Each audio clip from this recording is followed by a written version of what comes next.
Students, स्वागत है आपका एक बार फिर से। पिछले वीडियो में हमने अलंकार, अर्थ, परिभाषा और अलंकार के जो भेद हैं उनके बारे में जाना। आज हम शब्द अलंकार के अंतर्गत सबसे पहले जो अलंकार है वो है अनुप्रास अलंकार। तो इस वीडियो में हम अनुप्रास अलंकार और उसके भेद के बारे में जानेंगे। आइए शुरू करते हैं। अनुप्रास अलंकार, जैसा कि मैंने पहले भी कहा कि यदि किसी विषय वस्तु को समझना है तो शब्द पर गौर कीजिए। यदि आप शब्द को समझेंगे तो काफी हद तक जो है उस विषय वस्तु को समझेंगे। तो अनुप्रास, अनु का अर्थ होता है बार बार।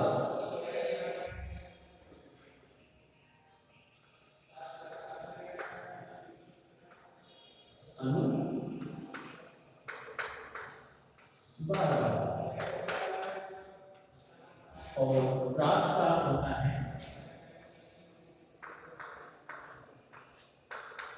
गण।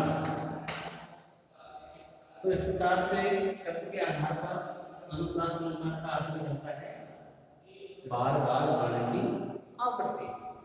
यानी जब बार बार वर्ण की आवृत्ति होती है और उस आवृत्ति से जो चमत्कार उत्पन्न होता है तो उसे हम अनुप्रास अलंकार कहते हैं। तो परिभाषा देखिए,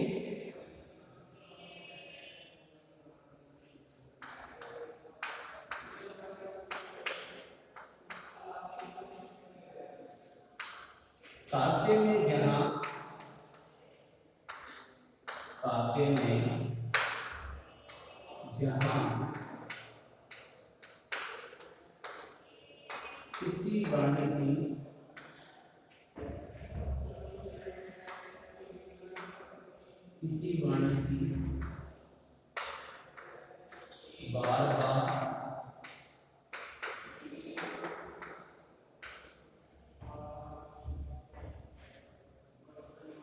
आवृत्ति होती है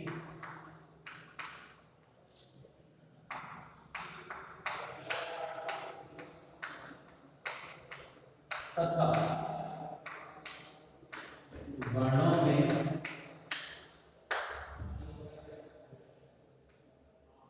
किसी प्रकार की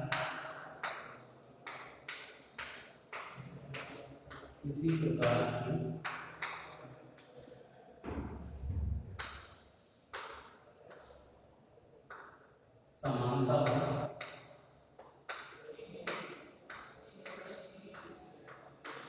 हो तो उसे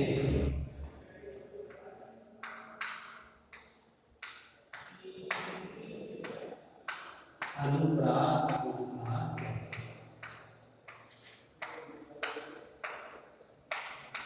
अलंकार कहते हैं।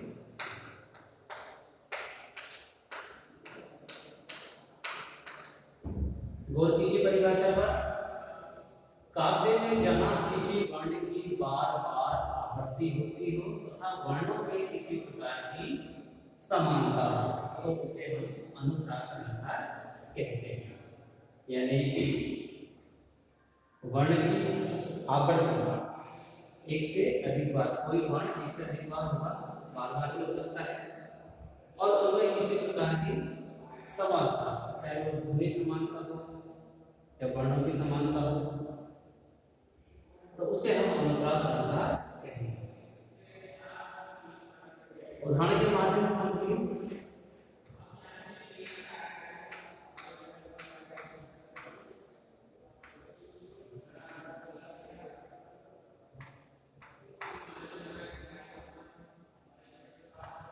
हमारे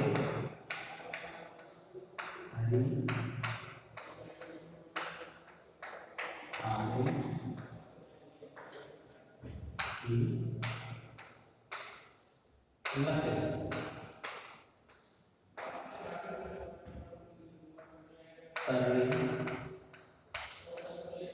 तन्व्या, ततमा,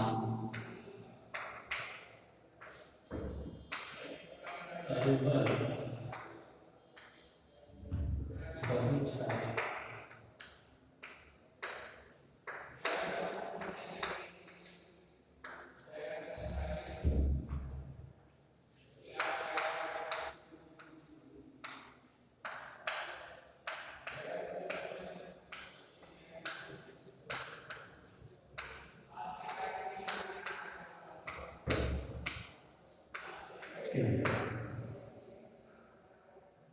तो इन उदाहरणों पर गौर कीजिए। इन उदाहरणों में वर्ण की आवृत्ति हो रही है और है। या पहले उदाहरण में है वर्ण की आवृत्ति,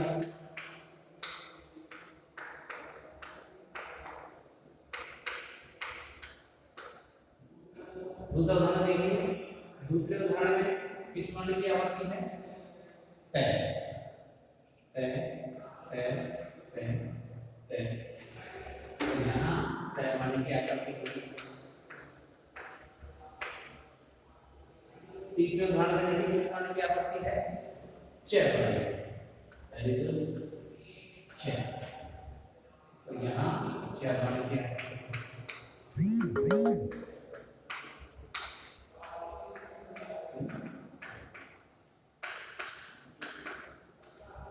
इसका मतलब क्या हुआ कि इन पंक्तियों में, इन उदाहरणों में अनुप्रास अलंकार,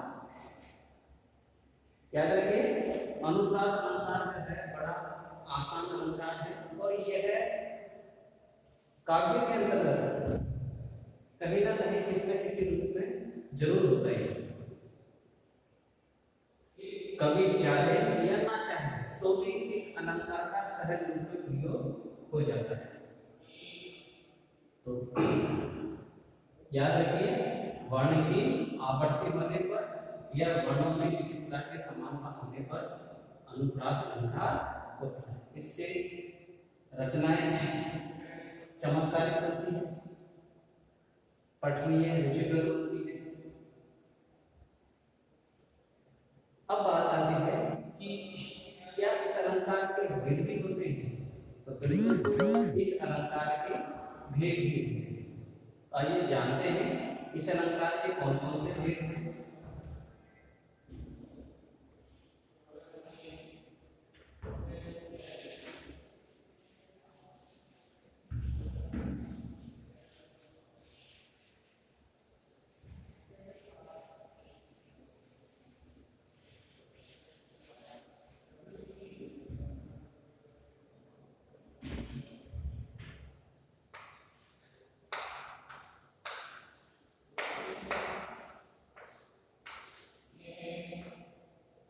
अनुप्रास अलंकार के, तो अनुप्रास अलंकार के चार भेद माने जाते हैं।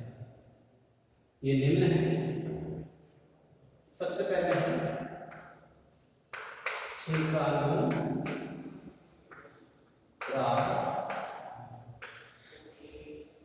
अलंकार।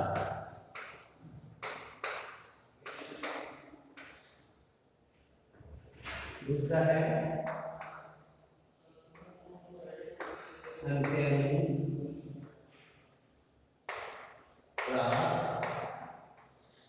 अलंकार।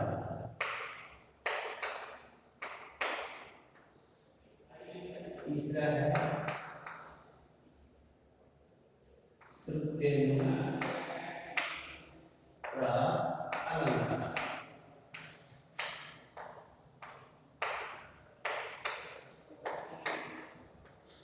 चौथा है वृत्तिनु।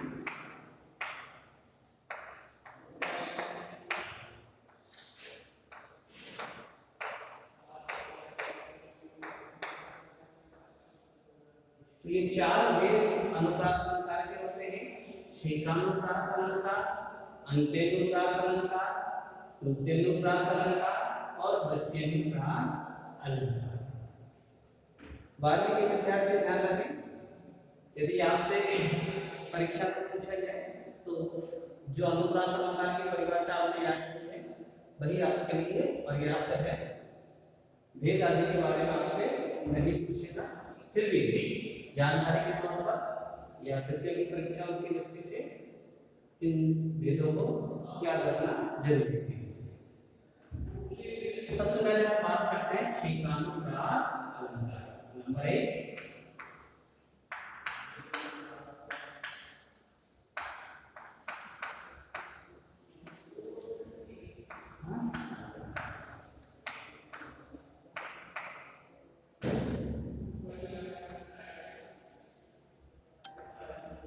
तो छेकानुप्रास अलंकार क्या है? छेकानुप्रास अलंकार वो अलंकार है इसमें जो वर्ण की आवृत्ति होती है वह गैप, मतलब कि दो वर्णों की आवृत्ति होगी उसके बाद अन्य वर्णों की आवृत्ति होगी, यानी वर्ण की आवृत्ति लगातार होकर के और दो वर्णों की आवृत्ति होने के बाद में दो अन्य वर्ण होंगे, फिर अन्य इस तरह से ये आवृत्ति होती है। तो आइए जानते हैं छेकानुप्रास अलंकार के बारे में। तो काव्य में जहां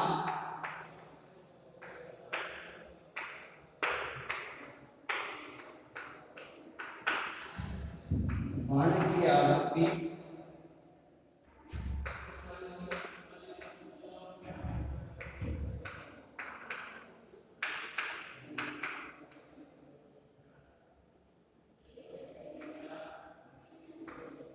एक या एक से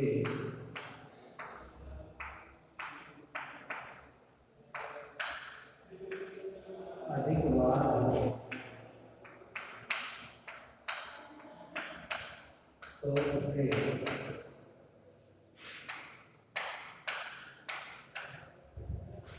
छेकानुप्रास अलंकार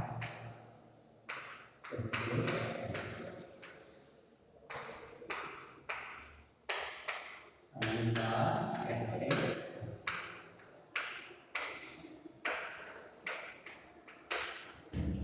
वर्ण की आवृत्ति एक बार होगी या एक से अधिक बार भी हो सकती है, उसे हम छेकानुप्रास अलंकार कहते हैं।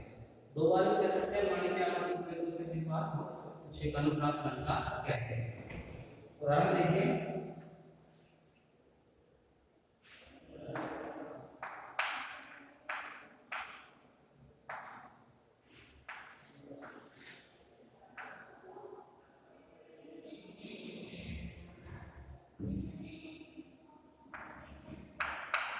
कानन कठिन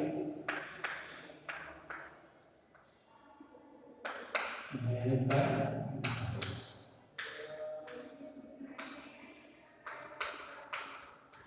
कानन कठिन भयंकर भारी घोर राम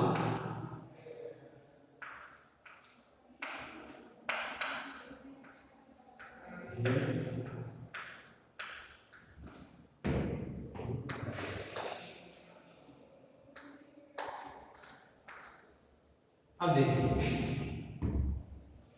यहां इस उदाहरण में केवल आवर्ती हो रही है, भयवर्ण आवर्ती हो रही है, भयवर्ण आवर्ती हो रही है, तो ये छेकानुप्रास अलंकार के अंतर्गत आता है। वर्ण की आवर्ती एक या एक से अधिक बार। और देखिए कठिन आनंद, कठिन आनंद मगन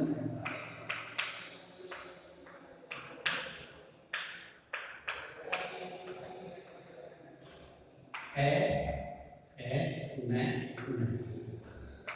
तो पहले उदाहरण में क्रम से केवर्ण, भयवर्ण और भयवर्ण की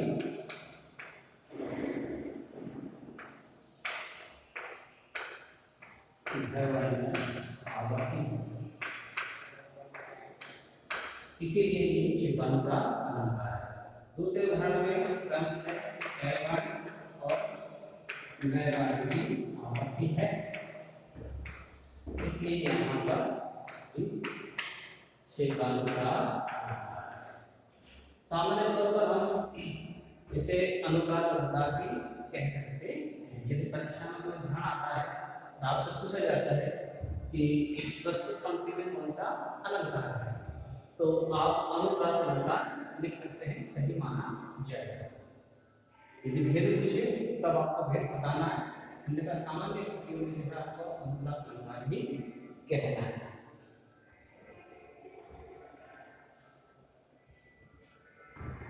इसके बाद नंबर 2 है अंत्यानुप्रास अलंकार।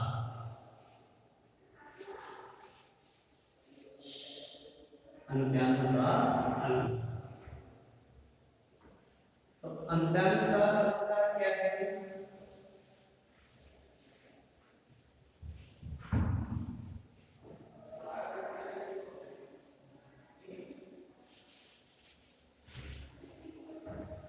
नाम से स्पष्ट है, अंत्यानु अंतिम, अंतिम वर्ण की आवृत्ति। तो काव्य में जहां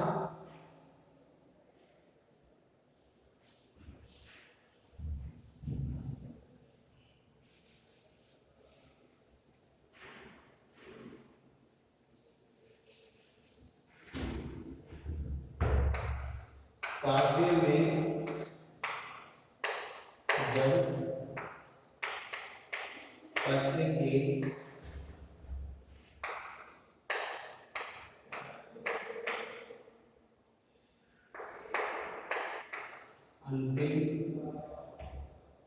काव्य में जब पद्य के अंतिम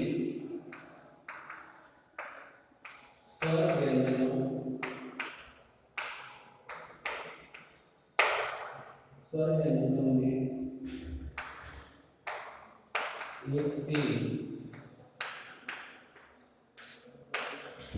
समानता हो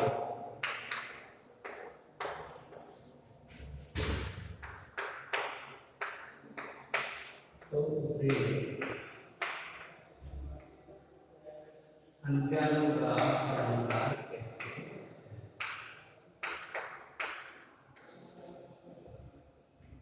अलंकार कहते हैं।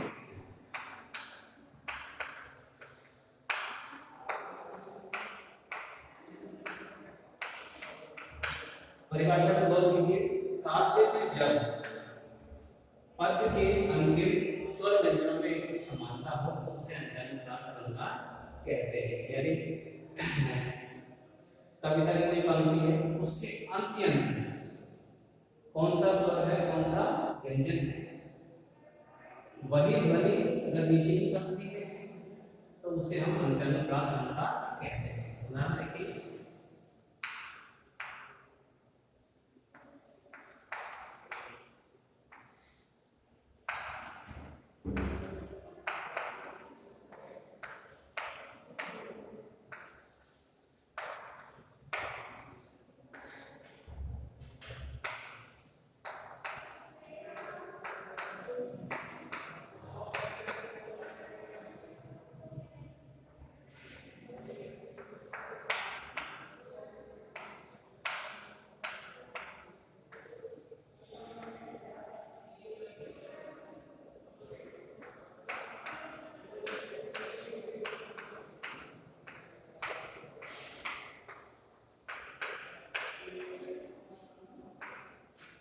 अब यहाँ इन पंक्तियों में देखिए, अंतिम ध्वनि कौन सा स्वर है? आ, और यहाँ भी आ, निहारा तुम्हारा।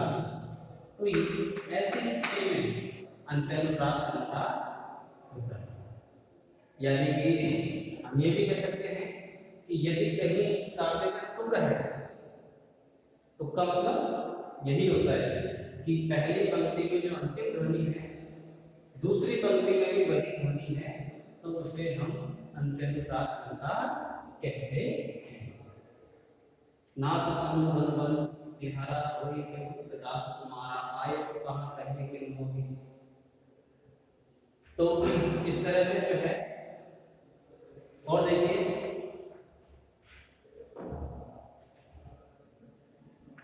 पत्तों से लदीदार, पत्तों से लदीदार,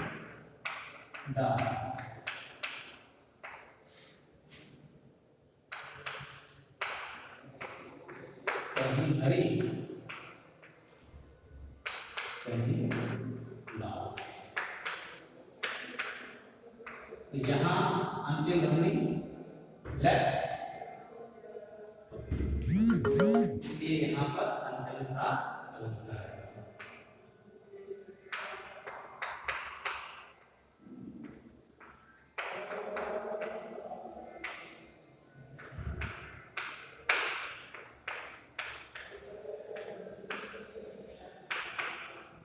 दोनों पंक्तियों में आपने अंतिम ध्वनि है, इसलिए जो है अंत्यनुप्रास अलंकार है। इसी प्रकार से यहाँ अंतिम ध्वनि ल है,